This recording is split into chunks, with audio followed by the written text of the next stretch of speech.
بصوا حبايبنا برضو احنا عمال نشرح مره واثنين وثلاثه عشان الحمام مطلوب بالنسبه كمان للعرايس الجديده اللي ما كانتش بتقف في المطبخ ومش عارفه اي حاجه، واي ملحوظه اي حاجه ناقصه معاكم برضو في التعليقات،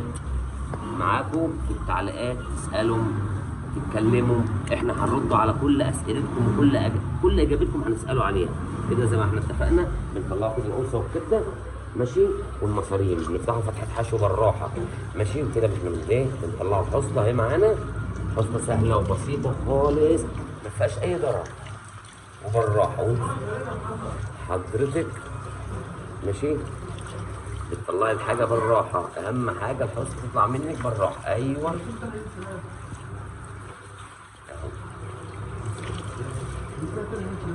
كده احنا طلعنا ايه